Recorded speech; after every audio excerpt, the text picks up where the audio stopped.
सावन मास की संतोषी माता की व्रत कथा। एक बुढ़िया थी जिसके 7 बेटे थे। उनमें से 6 कमाते हैं और एक ना कमाने वाला है। वो बुढ़िया उन 6 को अच्छी रसोई बनाकर बड़े प्रेम से खिलाती है, पर 7वें को बाचा कुचा जूठन खिलाती है। परंतु वो बहुत भोला था, अत मन में कुछ भी विचार नहीं करता है। एक दिन वो अपनी पत्नी से बोला, देखो मेरी माता को मुझसे कितना प्रेम है। उसने कहा, वो तुम्हें सभिन की जूठन खिलाती है, फिर भी तुम्हें ऐसा कहते हो।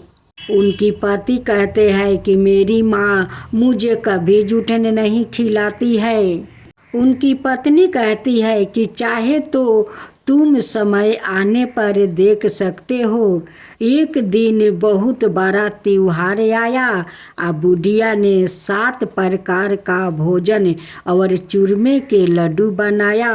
7वां लड़का यहाँ बात जांचने के लिए सिर दुखाने का बहाना करके पतला कपड़ा ओढ़ कर सो गया और देखने लगा। माँ ने उनको बहुत अच्छे आसनों पर बैठाया है और 7 प्रकार के भोजन और लड्डू परोसी है। वो उन्हें बड़े प्रेम से खिला रही है। जब वो 6 उठ गया तो माँ ने उनकी थालियों से जूठन इकट्ठी की और उनमें से एक लड्डू बनाया। फिर वो 7वें लड़के से बोली, अरे बेटा रोटी खा ले। वो बोला, माँ मैं भोजन नहीं करूँगा, मैं तो परदेश जा रहा हूँ। माँ ने कहा, कल जाता है तो आज ही चला जा। वो घर से निकल गया। चलते समय उसे अपनी पत्नी की याद आई जो गौशाले में कंधे थाप रही थी। वो बोला, हम परदेश को जा रहे हैं, आगे कुछ कल तुम रहियो संतोष से, धर्म अपना पालन करियो रहियो संतोष से। इस पर उनकी पत्नी बोली, जाओ पिया आनंद से हमारी सोच हटाइए, राम भरोसे हम रहे, ईश्वर तुम्हें सहाये। देहू निशानी अपनी देख धरू मैं धीरे, सुधी हमारी ना बिसारियो रखियो मन गंभीर। इस पर उनकी पति बोला, मेरे पास कुछ नहीं है, यह अंगूठी है सो ले लो और मुझे भी अपनी कोई निशानी दे दो। वो बोली, मेरे पास क्या है, यह है गोबर भरे हाथ है। यह कहकर उसने उसकी पीठ पर गोबर भरे हाथ की थापा मार दिया। वो लड़का चल दिया। ऐसे कहते हैं, इसी कारण से विवाह में पत्नी पति की पीठ पर हाथ का छापा मारती है। चलते समय वो दूर देश में पहुंचा। वहाँ एक व्यापारी की दुकान पर जाकर बोला, भाई मुझे नौकरी पर रख लो।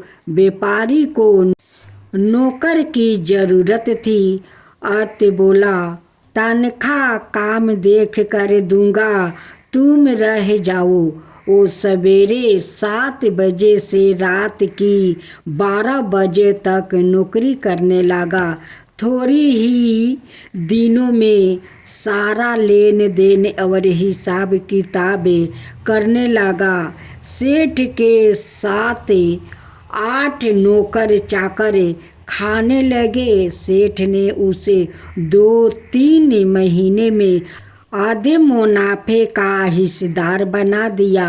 12 बरस में वो नामी सेठ बन गया और उसका मालिक उसके भरोसे काम छोड़कर कहीं बाहर चला गया।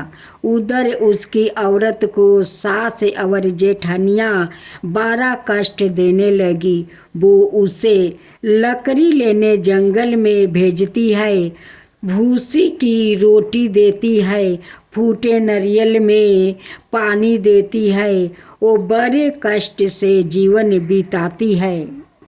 तो रास्ते में उसने कई औरतों को व्रत करते देखा। वो पूछने लगी, बहनों, यह किसका व्रत है, कैसे करते हैं और इससे क्या फल मिलता है? तो एक स्त्री बोली, यह संतोषी माता का व्रत है। इसके करने से मनोवांछित फल मिलता है। इससे गरीबी, मन की चिंताएं, राज के मुकदमे, कलह, रोग नष्ट होते हैं और संतान, सुख, धन, प्रसन्नता, शांति, मन पसंद वर मिलते हैं। बाहर गए हुए पति के दर्शन होते हैं। उसने उसे व्रत करने की विधि बता दिया। उसने रास्ते में सारी लकड़ियाँ बेच दिया, गुड़ और चना ले लिया। उसने व्रत करने की तैयारी की। उसने सामने एक मंदिर देखा तो पूछने लगी, यह मंदिर किसका है? वो कहने लगे, यह संतोषी माता का मंदिर है। वो मंदिर में गई और माता के चरणों में लौटने लगी। वो दुखी होकर मिनती करने लगी, माँ, मैं अज्ञानी हूँ, मैं बहुत दुखी हूँ, मैं तुम्हारी शरण में हूँ, मेरा दुख दूर करो। माता को याद आ गई। एक शुक्रवार को उसके पति का पत्र आया और अगले शुक्रवार को पति का भेजा हुआ धन मिला।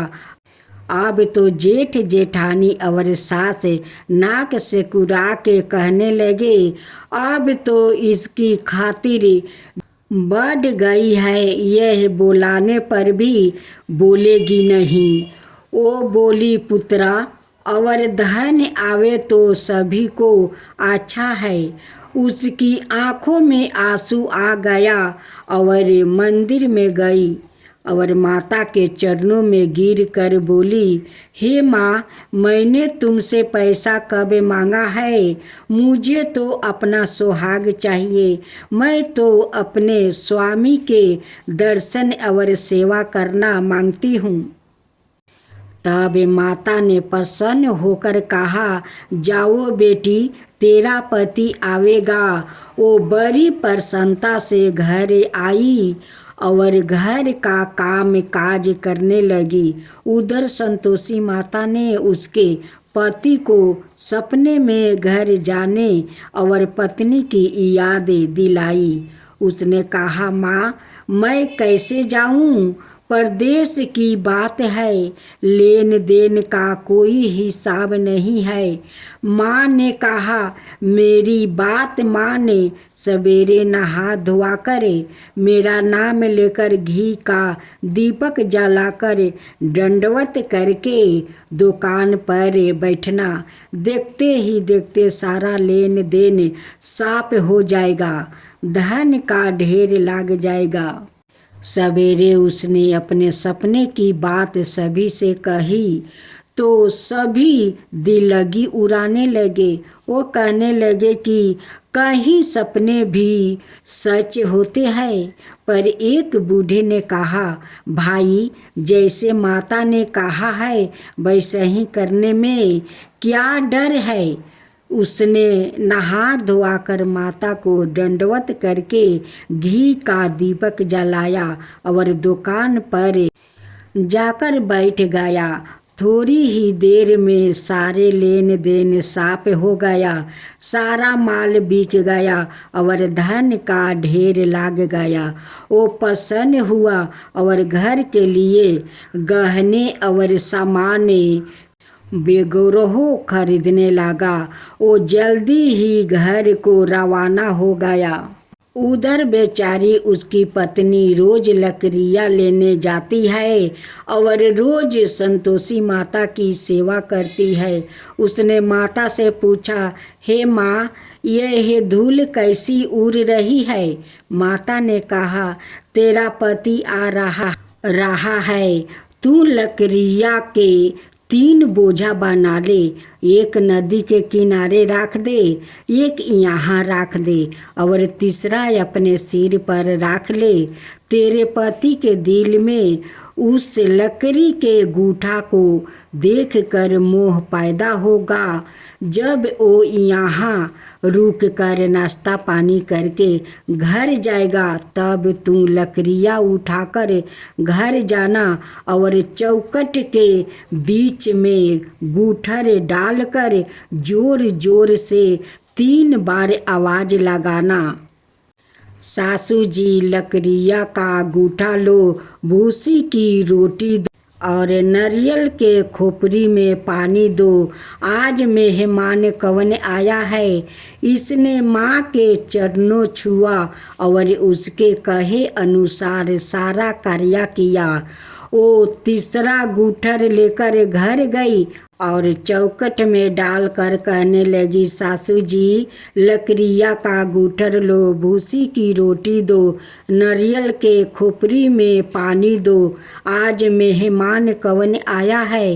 यह सुनकर सास बाहर आकर कपट भरे वचनों से उसके दिए हुए कष्टों को भुलाने के लिए कहने लगी, बेटी, तेरा पति आया है, आ मीठा भात और भोजन करे और गहने कपड़े पहने। अपनी माँ के ऐसे वचन सुनकर उसका पति बाहर आया और अपनी पत्नी के हाथ में अंगूठी देख कर व्याकुल हो गया। उसने पूछा, यह कौन है? माँ ने कहा, यह तेरी बहू है। आज 12 बरस हो गया। यह दिन भर घूमती फिरती है, काम काज करती नहीं है, तुझे देख कर नखरे करती है। वो बोला, ठीक है, मैंने तुझे और उसे देख लिया है, अब मुझे दूसरे घर की चाबी दे दो, मैं उसमें रहूँगा। माँ ने कहा, ठीक है, जैसी तेरी मर्जी। और उसने चाबिया का गुच्छा पटक दिया।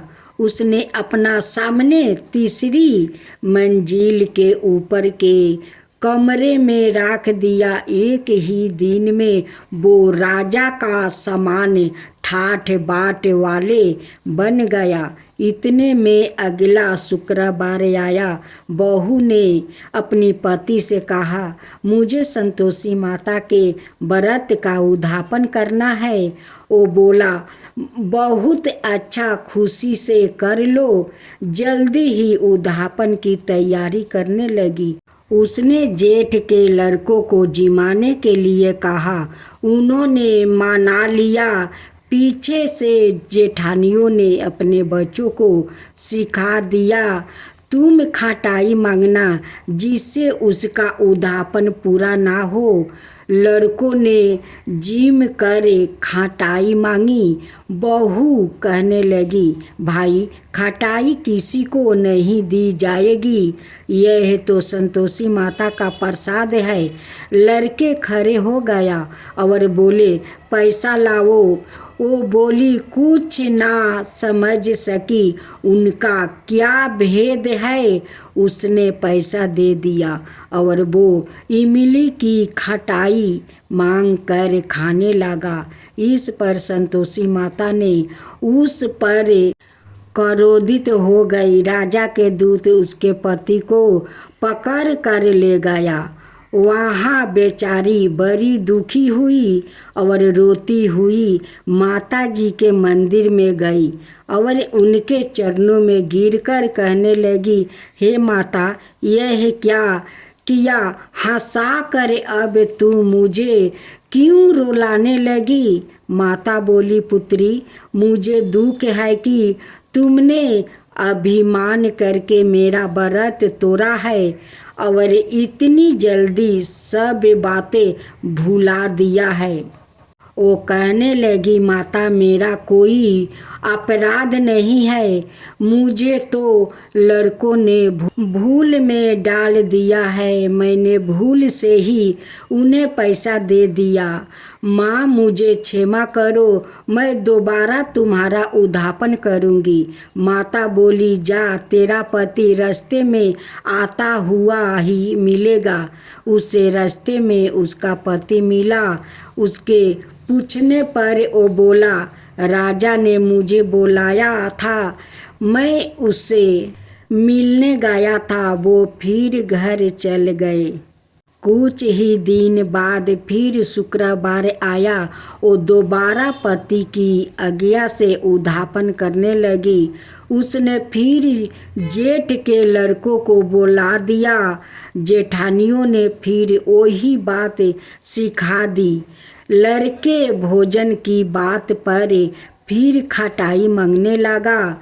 उसने कहा, खटाई कुछ भी नहीं मिलेगा, आना हो तो आओ। यह कहकर वो ब्राह्मणों के लड़कों को बुलाकर भोजन कराने लगी। यथाशक्ति उसने उन्हें दक्षिणा दी। संतोषी माता उस पर बड़ी प्रसन्न हुई। माता की कृपा से 9वें मास में उनके एक चंद्रमा के समान सुंदर पुत्र हुआ। अपने पुत्र को लेकर वो रोजाना मंदिर जाने लगी। एक दिन संतोषी माता ने सोचा कि यह रोज आती है, आज मैं इसके घर चलूं, इसका संसार देखूं। यह सोचकर उसने एक भयानक रूप बनाया। गुड़ चने से साना मुख के ऊपर लगा लिया, सूर के समान ओठ जिन पर मक्खियाँ भिन भिन आ रही थी। इसी सूरत में वो उसके घर गई। डेहली में पाँव रखते ही उसकी सास बोली, देखो कोई डाइन आ रही है, उसे भगाओ नहीं तो किसी को खा जाएगी। लड़के भाग कर खिड़कियाँ बंद करने लगे। 7वें लड़के की बहू खिड़की से देख रही थी। वो ही से चिल्लाने लगी, आज मेरी माता मेरे ही घर आई है, आज मेरी माता ही मेरा ही घर आई है। यह कहकर उसने बच्चों को दूध पीने से हटा दिया। इतने में सास बोली, पगली किसे देख कर उतावली हुई है, बच्चे को पटक दिया है। इतने में संतोषी माता के प्रताप से वहाँ लड़के ही लड़के नजर आने लगे। बहू बोली, सासू जी मैं जिसका व्रत करती हूँ यह वो ही संतोषी माता है। यह कहकर उसने सारी खिड़कियाँ खोल दिया। सबने संतोषी माता के चरणों पकड़ लिया और मिनती करने लगे, हे माता हम मूर्ख है, अज्ञानी है, पापनी है, तुम्हारे व्रत की विधि हम नहीं जानती। तुम्हारा व्रत भंग कर हमने बहुत बड़ा अपराध किया है। हे जगत माता आप हमारा अपराध क्षमा करो। इस पर माता उन पर प्रसन्न हुए। बहू को जैसा फल दिया वैसा ही माता सबको देना। मैं तो आरती उतारूं रे संतोषी माता की, मैं तो आरती उतारूं रे संतोषी माता की। जय जय संतोषी माता, जय जय माँ, जय जय संतोषी माता, जय जय माँ। बड़ी ममता है, बड़ा प्यारी माँ की आँखों में, बड़ी ममता है, बड़ा प्यारी माँ की आँखों में, बड़ी करुणा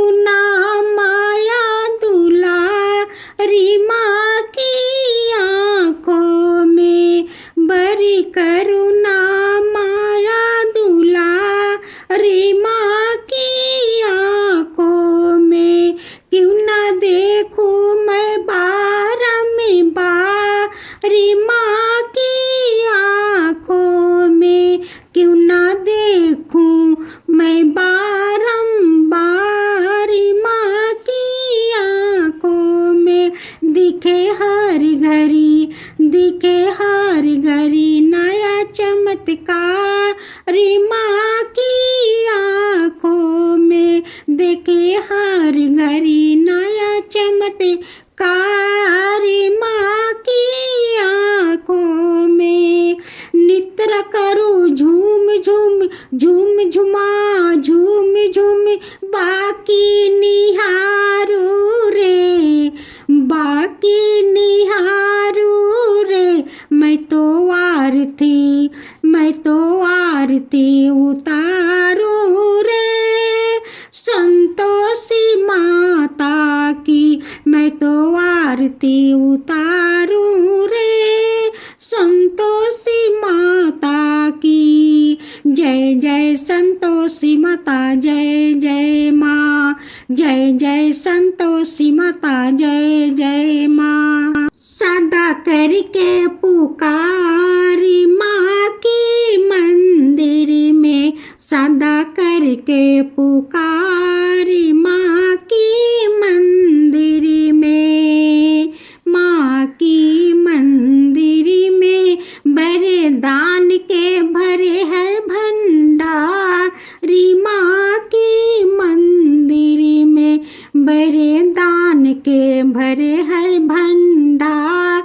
रे माँ की मंदिर में धूप करो दीप करो प्रेम सहित भक्ति करो जीवन सुधारो रे।